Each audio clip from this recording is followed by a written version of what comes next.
Hello po sa inyong lahat, mga kapatid sa pananampalataya. Ngayon po ay araw ng Sabado at tayo po ay nasa isang bahagi ng ating pong pagmimisyon. Dito po tayo ngayon sa Hangga, Paumpong, Bulacan, Landas ng Buhay. Ang ating pong tatalakayin at pag-aaralan ngayon ay yung mga nangyayari po ngayon sa ating pong kapanahunan, mga samot-saring mga kasakunaan para tila po bagang wala na halos tigil yung ginagawa ng ating pong dakilang Ama sa pagbaba ng mga kaparusahan na ipinagkakaloob niya sa sangkatauhan. Dahil nga po sa mga nangyayari sa ating pong panahon na lahat na lang ng mga bansa, lahat na lang ng mga nangyayari ngayon, mga bagyo, lindol, mga pagyanig, mga pagbaha sa iba't ibang panig ng mundo. Alam niyo po ba na ito po ay may kinalaman sa mga ginagawa ng tao na pagsuway ng buong sangkatauhan sa 10 utos ng Diyos. Kaya ito po yung ating pong tatalakayin ngayon.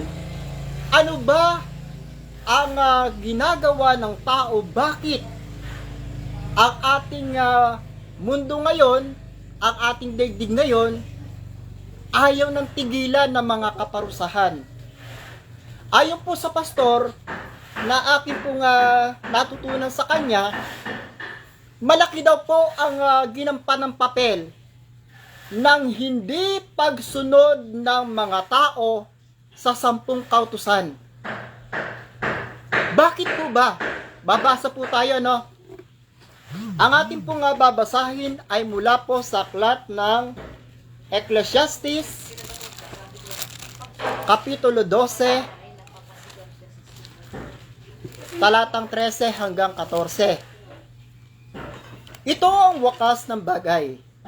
Lahat ay narinig.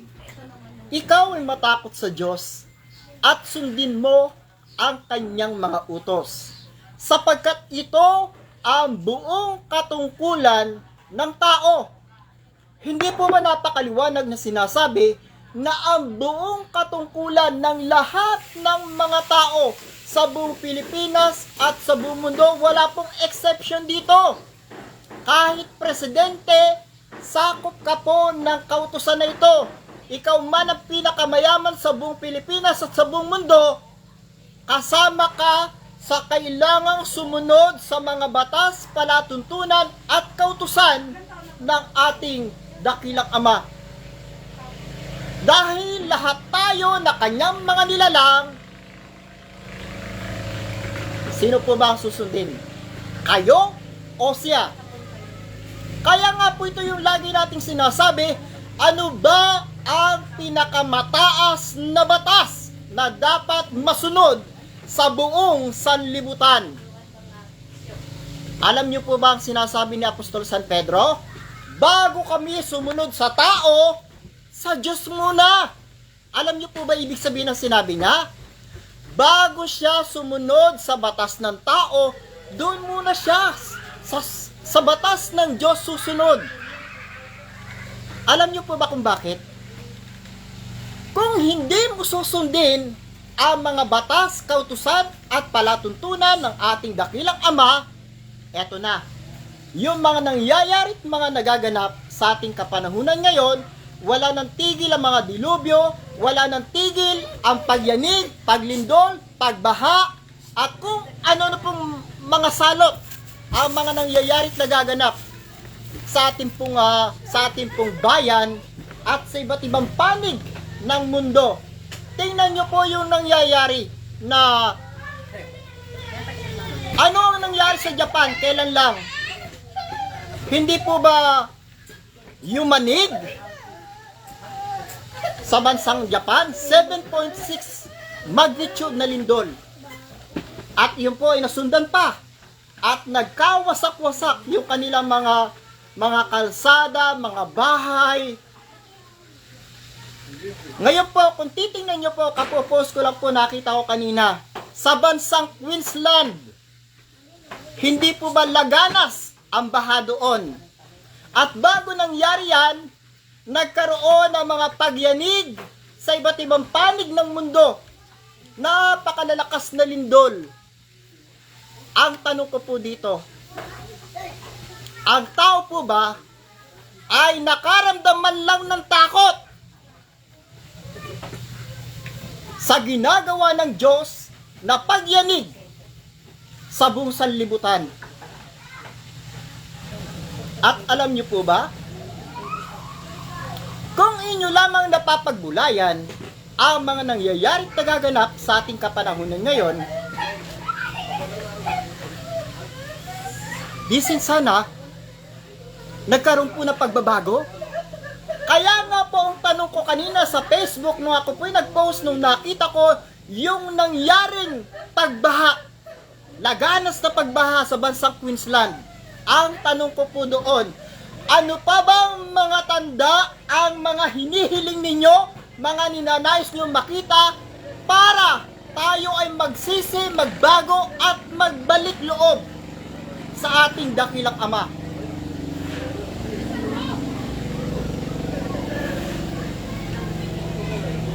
At malaki po ang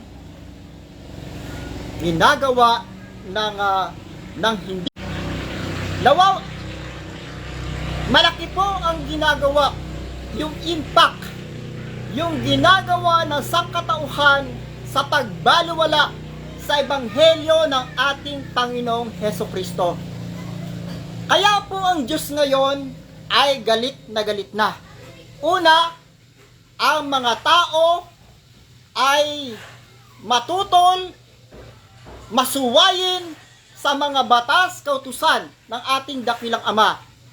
Ang mga tao ay hindi sinusunod, hindi tinatalima ang ebanghelyo ng ating Panginoong Hesukristo. Alam niyo po ba kung bakit? Iyan ay dahil sa mga bulaang mangangaral.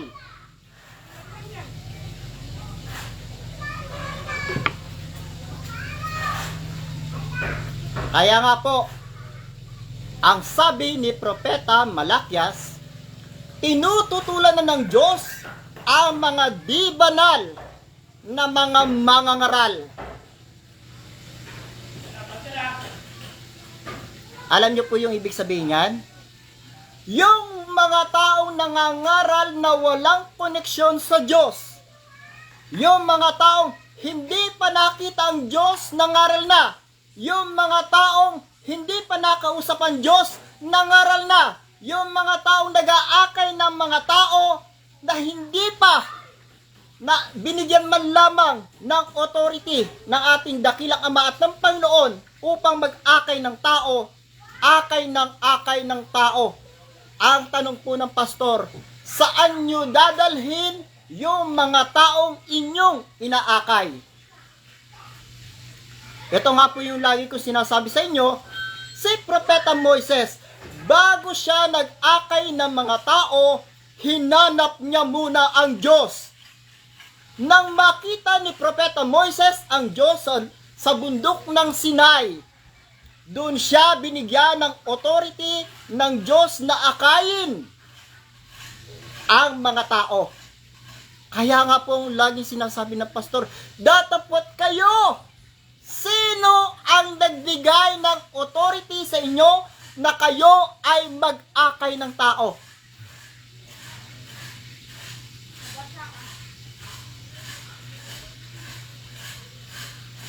Alam niyo po, sabi ng pastor, kahit ang Papa ng Roma, wala pong ibinigay na authority ang Diyos para sila ay mag-akay ng tao. Tanging ang isinusugo lang ng Diyos ang pinagkakalooban ng karapatan na mangaral at mag-akay ng mga tao. Yan po ang isang katotohanan na dapat niya pong malaman. Kasi po kung hindi natin ito gagawin at hindi natin susundin ang mga nakatala sa banal na kasulatan, mananatili po yung mga kaparusahan at mananatili ang galit ng ating pong dakilang Ama sa ating lahat.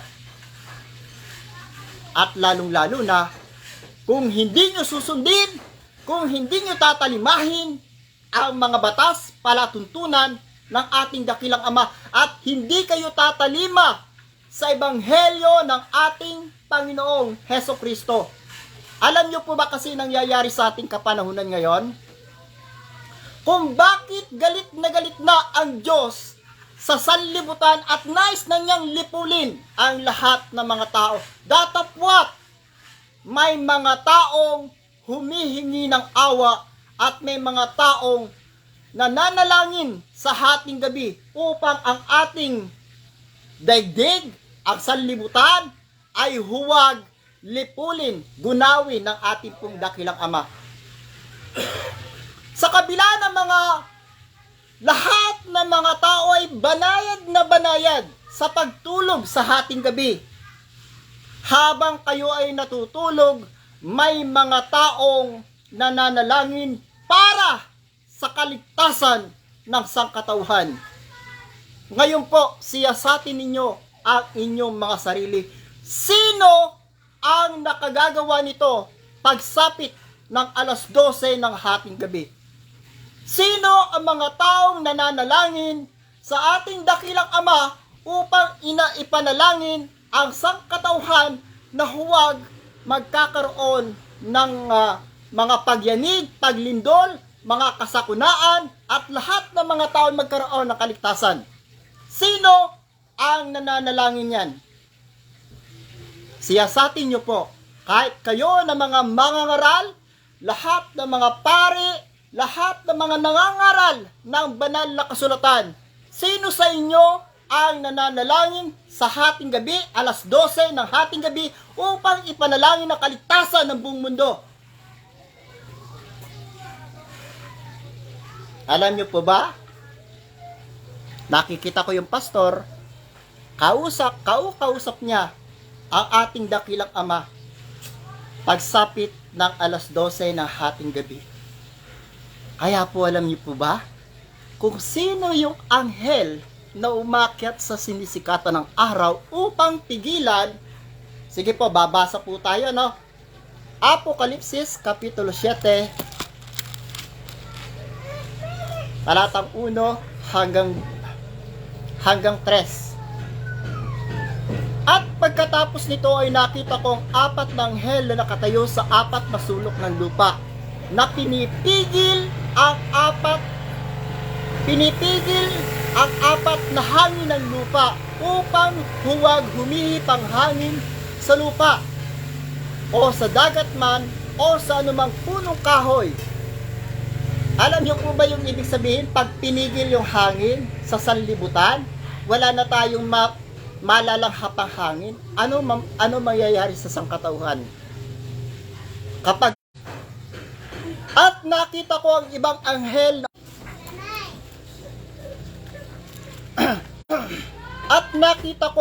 anghel na umakyat mula sa sikatan ng araw, na taglay ang tatak ng Diyos na buhay, at siya'y sumigaw ng tinig na malakas sa 4 na anghel na pinagkaloobang may pahamak ang lupa at ang dagat, na nagsasabi, huwag ninyong ipahamak ang lupa, kahit ang dagat, kahit ang mga punong kahoy, hanggang sa aming matatakan sa kanilang mga noo ang mga alipin ng ating Diyos. Ito po ang tanong ni Mang Tanong. Sa lahat po ng mga relihiyon, sino po ang nakaalam na kayo ay nagkaroon sa inyong mga noo? Alam niyo po ba kung sino ang naghahayag niyan? Na ang mga tao na tunay na lingkod ng Diyos, na sila ay may mga tatak sa kanilang mga noo. Alam niyo po kung sino naghahayag niyan? Banal na Espiritu. Kaya nga po ito yung lagi ko sinasabi, paanong may bababang banal na espiritu sa inyo mga pananampalataya kung lagi niyong sasabihin na ang mga bumababang mga espiritu doon sa kanila sa kanan ng langit, mga karumaldumal na espiritu, mga masasamang espiritu na sa katotohanan ay taliwas sa inyong mga sinasabi. Kaya nga po ang sinabi ng pastor, paano na lamang kung bumaba ang dakilang Ama sa inyo at sabihin ninyo na ang bumaba sa inyo ay masamang espiritu, di nagkamatay pa kayong lahat? Dahil ayon sa banal na kasulatan, walang kapatawaran ang pagyurak, paghatol at paghamak sa mga banal na espiritu. Kaya nga po ito yung lagi kong sinasabi sa inyo, at pakatandaan ninyo bilang isang babala sa lahat ng mga tao na wala namang pangitain, yung sinasabing mga may third eye, huwag na huwag kayong hahatol sa mga propeta, kasangkapan o medium na mga gumaganap. Sapagkat kung ang Ama ang sa kanya ay nakaluklok at hinatulan nyo na masamang espiritu ang Ama, ewan ko lang kung hindi ka tigpasin ang ulo ng anleg mo ni San Miguel. Dahil wala kapatawaran ang paghatol sa mga masamang espiritu, sa mga banal na espiritu. Pasensya na po. Walang kapatawaran ang paghatol sa mga banal na espiritu. Lalong-lalo na kung ang hahatulan mo ay ang ating dakilang Ama. Kahit po kami, hatulan nyo po kami, okay lang. Huwag lang yung mga banal na espiritu.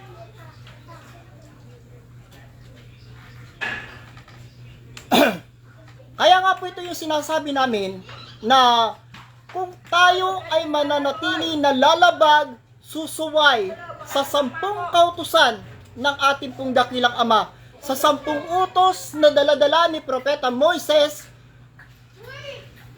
paano po titigil ang galit ng dakilang Ama? Kaya nga po ang sabi ni kagalang-galang na Apostol San Pablo, magpapatuloy baga tayo sa pagkakasala upang ang biyaya ay makapanagana. Kaya kung titingnan po natin yung nangyayari sa ating pong daigdig ngayon, walang kasaganaan ang nangyayari, walang kapayapaan ang nagaganap. Sa kabila ng napakarami ng mga tao ang nagsabi na sila daw yung hari, sila daw yung prinsipe, sila daw yung reyna, sila daw yung mga prinsesa. Nasaan ang nai-contribute ninyong kapayapaan sa buong sanlibutan? Kung kayo nga ang mga kinikilalang hari dito sa sanlibutan. At yung iba naman, nagsabi sila raw ang Diyos ng sanlibutan. Tama nga sinabi ng pastor, kayo nga ang Diyos ng sanlibutan. Alam niyo po ba kung sino ang Diyos ng sanlibutan? Ang sabi ng pastor, si Satanas. Kaya yung mga taong nagpakilala na kayo na nga ang Diyos dito sa sanlibutan, alam nyo na kung sino kayo. Kaya kung makikita po ninyo, walang katahimikan, walang kapayapaan, walang kasaganaan ang ating bayan at ang buong daigdig. Puro kasakunaan, puro dilubyo, puro kaparusahan, puro sumpa at salot ang ipinadadala sa atin ng ating dakilang Ama. Alam niyo po ba ang dahilan? Gusto niyo talagang malaman ang dahilan at tunay na dahilan kung bakit ang lahat ng mga bagay na ito ay nangyayari sa ating kapanahunan ngayon. Isa lang ang tunay na dahilan. Ayaw niyong paghariin ang tunay na hari. Sino? Panginoon ng lahat ng Panginoon. Hari ng lahat ng mga hari. Sino? Jesus ng Nazaret. Alam niyo po, bata pa lang siya, Nakatakda na siyang maging hari. Bakit pilit nyo kasing inaagaw ang kanyang posisyon? Babasa po tayo. Isayas, Kapitulo 9, talatang 6. Sapagkat sa atin ay pinanganak ang isang bata, sa atin ay ibinigay ang isang anak na lalaki, at ang pamamahala, di po ba napakaliwanag? At ang pamamahala ay maaatang sa kanyang balikat. Pilit niyong inaagaw ang kanyang posisyon. Ano ang nangyayari sa ating mundo? Puro kaguluhan, walang kapayapaan, walang kasaganaan. Dahil pilit niyong inaagaw yung kanyang posisyon bilang hari at ayaw niyo siyang paghariin. At ang pamamahala ay maaatang sa kanyang balikat, at ang kanyang pangalan ay tatawaging kamangha-mangha, tagapayo, makapangyarihang Diyos, walang hanggang Ama, Pangulo ng kapayapaan. Kita nyo naman po, ang daming mga politiko, mga nagsabing, kami ang mga hari. Kaya nga po, ang lagi kong tanong at ng pastor, kailan kayo nakapag-contribute ng kapayapaan sa buong Pilipinas at sa buong mundo? Wala pong ibang makapagbibigay ng kapayapaan sa buong mundo. Walang iba kundi ang Diyos at ang ating Panginoong Jesucristo. Siya lamang. Dahil sila ang pinagkalooban.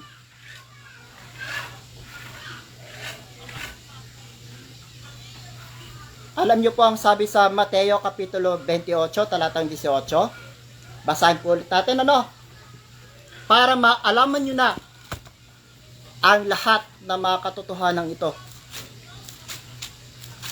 Ang sabi dito sa Mateo Kapitulo 28, talatang 18, at lumapit si Jesus sa kanila at sila'y kanyang kinausap na sinasabi, ang lahat ng kapamahalaan sa langit at sa ibabaw ng lupa ay naibigay na sa akin. Sa inyo ba ay binigay? Kay Propeta Muhammad ba ay binigay? Kay Propeta Buddha ba ay binigay? O sa Panginoong Jesucristo? O kung sino mang mga nagpapanggap ng mga hari? Hindi po ba napakalinaw ang binasa natin sa banal na kasulatan na ang kapamahalaan sa langit at sa ibabaw ng lupa ay naibigay na sa akin? Sa Panginoong Jesucristo pala. Kaya po ang sinabi ng ating pong kagalang-galang na Propeta Moises sa ating Panginoong Jesucristo, babasa po ulit tayo. Alam niyo po ba, lalong-lalo na po sa mga kapatid kong Muslim,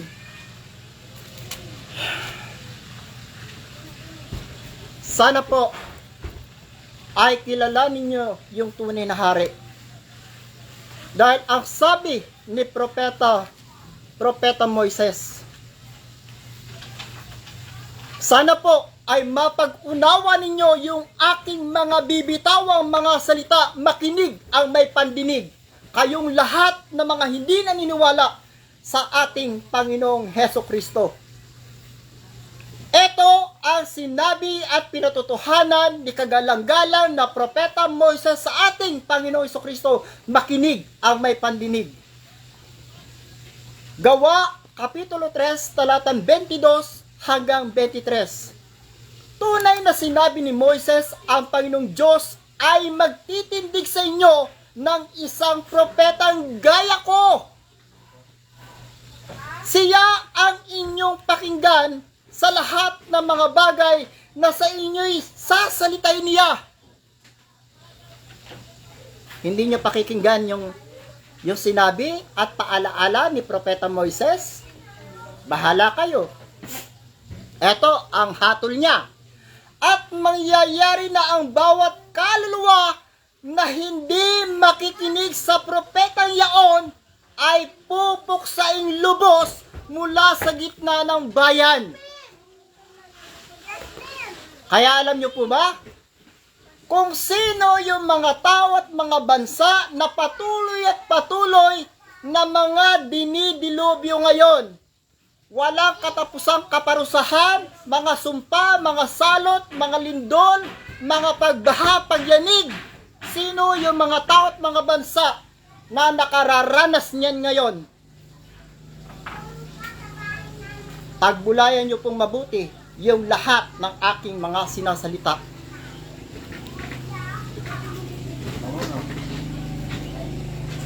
At sa lahat naman ng mga tao na ayaw tanggapin, kilalanin ang ating Panginoong Hesukristo, makinig kayong lahat. Babasa po ulit tayo para po ito sa inyong lahat. Ikalawang Tesalonika,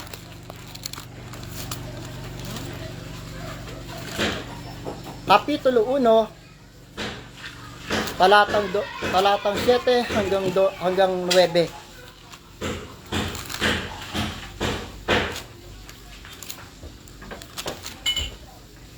Sa lahat ng mga tao na ayaw tanggapin ang aming Panginoong Hesukristo, ayaw kilalanin, kundi inyong itinatakwil ang aming Panginoong Hesukristo. Marami po kayo at alam ko at nakikilala ko kung sino-sino kayo. Sila yung mga bansa ngayon na patuloy at patuloy na dinidilubyo. Magbabanggit ko ako ng ilan. Ang bansang Japan, ang bansang China.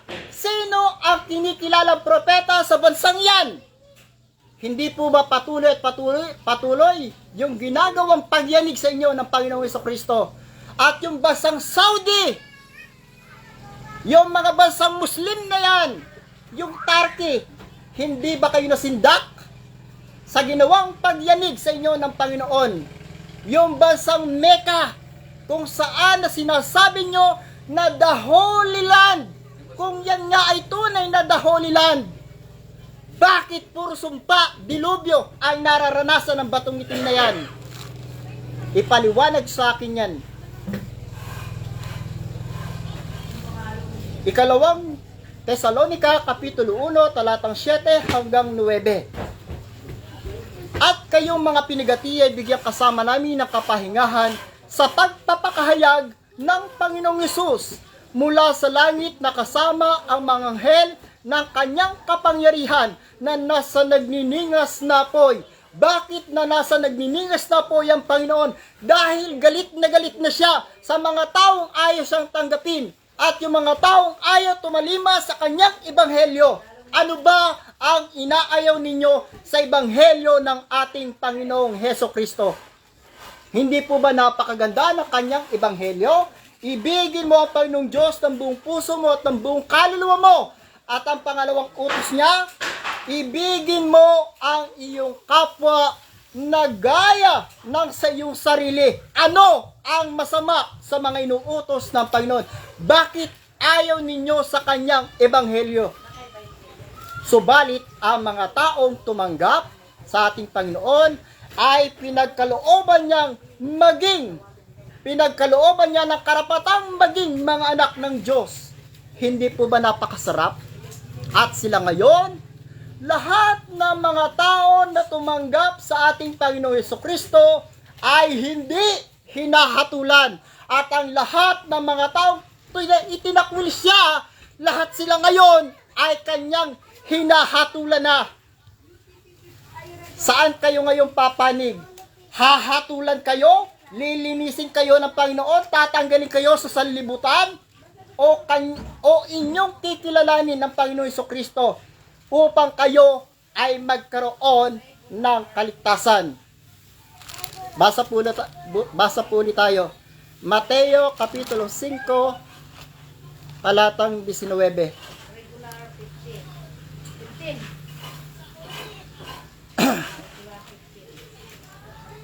Ayan. Huwan niya tayo.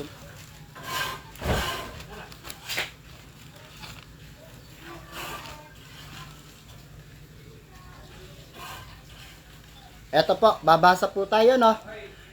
Juan Kapitulo 5, talatang 24.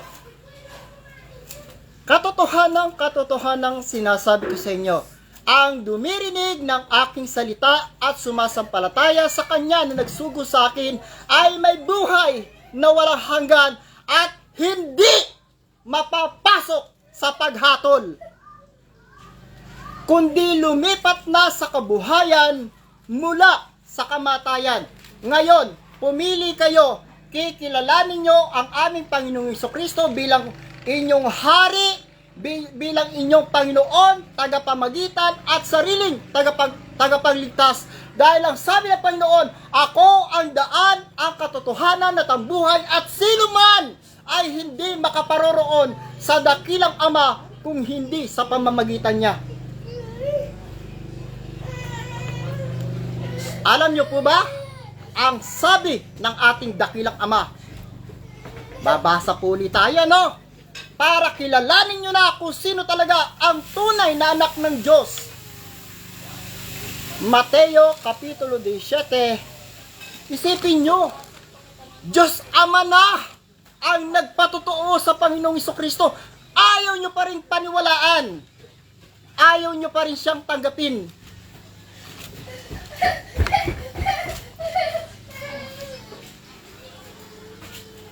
Mateo Kapitulo 17, talatang 5.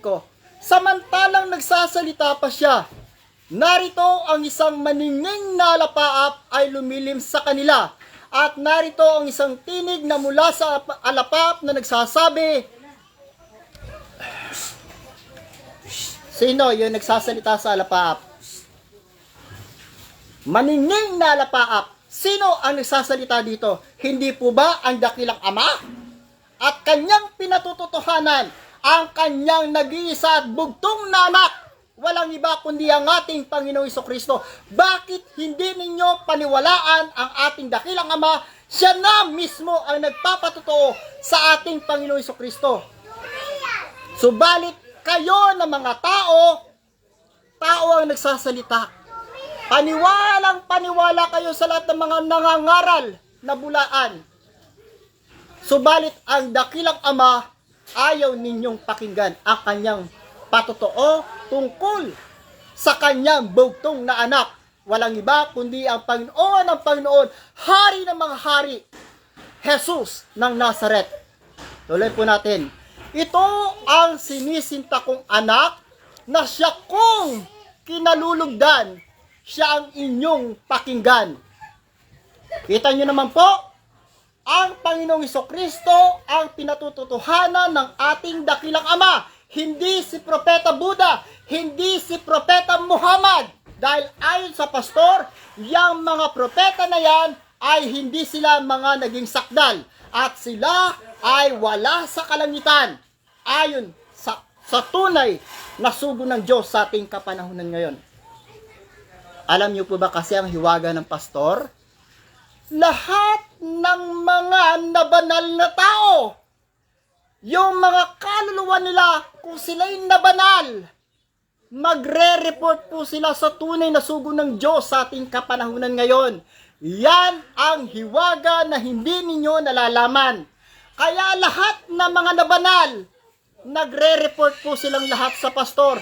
Dahil kung hindi kayo magre-report, kung hindi sila magre-report sa pastor, paano silang patututuhanan ng pastor?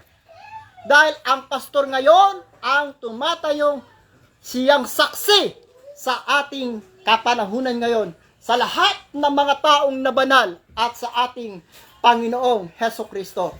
Yan ang hiwaga na hindi ninyo nalalaman. Ngayon, hatol pa more.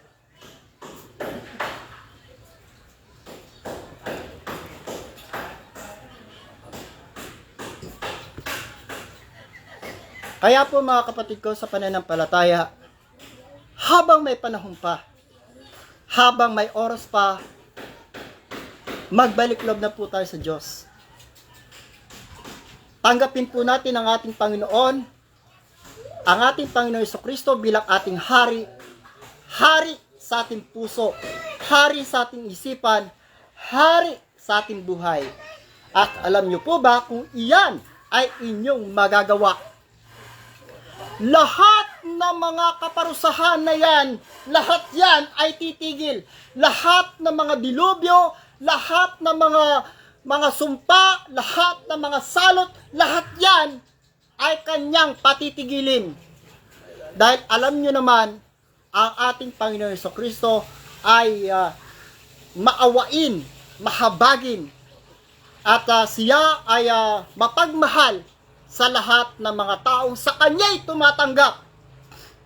At sa lahat ng mga taong sa kanya ay umiibig at tumutupad ng kanyang mga salita. Dahil ito po yung lagi po naming sinasabi at binabasa sa inyo, kung kayo nga ang tunay na iglesia ni Kristo, magpapakahayag po siya sa inyo. Ano yung sinasabing magpapakahayag?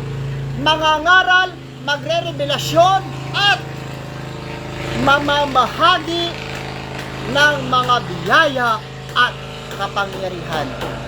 Tanong, kailan ito naganap sa kalagitnaan ng pagmimisa ng mga pari? Kailan ito naganap sa mga pagpupulong ng Iglesia ni Cristo? Kailan ito naganap sa mga pagpupulong ng mga born again at mga Islam? Alam niyo po bang hiwaga dyan? Ang hiwaga dyan, wala sa inyo ang tunay na sugo ng Diyos sa ating kapanahunan ngayon. Dahil siya ang naghanda ng daan upang ang mga banal na espiritu ay makababa dito sa kalupaan, magmemensahe, magre-revelasyon, buhat sa kaitaasan. Sino ang mga daan na kanyang inihanda? Mababasa po natin yan sa aklat ng Apokalipsis, Kapitulo 20. Basahin nyo po doon. Mababasa nyo doon, at nakakita ko ng mga luklukan at doon ay may mga nagsisiluklok. Kaninong pananampalataya na tupad ang inihula ni Propeta Juan Evangelista? Sa inyo ba? Kaya nga po yung mga tanong ko sa inyo, sagutin nyo po lahat yan. At kung hindi naman yan nagaganap sa inyo, at kung lahat ng mga bagay na yan ay nagaganap sa karya ng langit, pumarito kayo ngayon at tayo'y magkatuwiranan. Sabi ng Panginoon, bagaman ang inyong mga kasalanan na maging mapula, na matingkad, na mapulang matingkad na pula. Ibig sabihin po niyan, gaano man kabigat ang inyong mga kasalanan, patatawarin kayo ng Diyos. Kung tayo ay magpapakumbabang puso, magpapakumbabang pag-iisip, at lalapit tayo na may tapat na puso sa lubos na pananampalataya dito sa kaharian ng langit, at pabababain ng ating pong pastor ang tunay na sugo ng Diyos sa ating kapanahunan ngayon, ang ating dakilang Ama. Naniniwala kayo? Dahil ang sabi ni Propeta Moises, sapagkat anong dakilang bansa nga ang may Diyos na napakalapit sa kanila, kailanman tayo tumawag sa Kanya, agad siyang bababa. Kailan ito naganap sa inyong lahat? At ito pa ang isang nakahula na kailangan ng maganap sa ating kapanahunan ngayon, ang pagbaba ng ating dakilang Ama. Kaya ang hamon ng ating pong pastor sa lahat ng mga reliyon, makinig kayong lahat. Ang sabi ni kagalang-galang na Apostol San Pablo, sino ang aakyat sa langit upang ibaba ang Espiritu ng ating Panginoon Jesucristo at ang Espiritu ng ating dakilang Ama? Basahin po natin sa Deuteronomio, Kapitulo 4. Huling mensahe ko na po ito sa inyo. Yang araw na ikaw ay tumayo sa harap ng Panginoon mong Diyos sa Horeb, nang sabihin sa akin ng Panginoon, papagpisanin mo sa akin ang bayan at aking iparirinig sa kanila ang aking mga salita, upang sila'y mag-aral na matakot sa akin sa lahat ng araw na kanilang ikabubuhay sa ibabaw ng lupa, at upang kanilang maituro sa kanilang mga anak. Hindi po ba napakaganda? Buhat sa kaitaasan, maririnig ninyo ang tinig ng ating dakilang Ama. Sino magagawa ba ito ng Papa ng Roma? Magagawa ba ito ni Manalo? Magagawa ba ito ng lahat ng mga sinasabi niyong mga propeta? Magsiparito kayong lahat sa karya ng langit upang pababain ng tunay na sugo ng Diyos sa ating kapanahunan ngayon, ang ating dakilang Ama, upang marinig ninyo ang tinig ng ating Ama buhat sa kaitaasan. Kaya sana po mga kapatid ko sa pananampalataya, lahat po ng aking mga inihahayag, yan po ay pawang katotohanan at katotohanan lamang na dapat na pong mahayag sa ating kapanahunan ngayon at sa ating pong lahat na mga tao sa buong Pilipinas at sa buong mundo. Panahon na po para hanapin ninyo ang tunay na pananampalataya na ginagabayan ng mga banal na espiritu, dahil ang tunay na iglesia ni Kristo, nandyan po ang kanyang presensya. Siya ay naghahayag, nagre-revelasyon, nangangaral, nanggagamot at nagbabahagi ng mga biyaya at kapangyarihan. Yan po ang pananampalataya na hanapin nyo na sa ating kapanahunan ngayon, upang ang lahat ng mga tao wala nang maliligaw pa. Ito pong ginagawa po namin ng pastor na araw-araw na po kami naghahayag. Ito po bilang bahagi ng aming pagmamahal, paglilingkod sa taong bayan, upang wala na pong tao pa na mabubulag, wala nang tao pa na maliligaw pa. Yun lamang po, at maraming salamat po sa inyong lahat. Ang lahat ng kapurihan, kapangyarihan, karangalan ay ating itinataas sa ating dakilang Ama.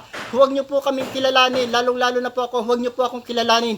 Ang kilalanin po natin ay ang ating dakilang Ama na siyang lumalang sa ating lahat at sa ating Panginoon Jesucristo. Ang biyaya nawa ay sumagana sa inyong lahat. Maraming salamat po. Purihin ang Diyos, purihin ang Ama.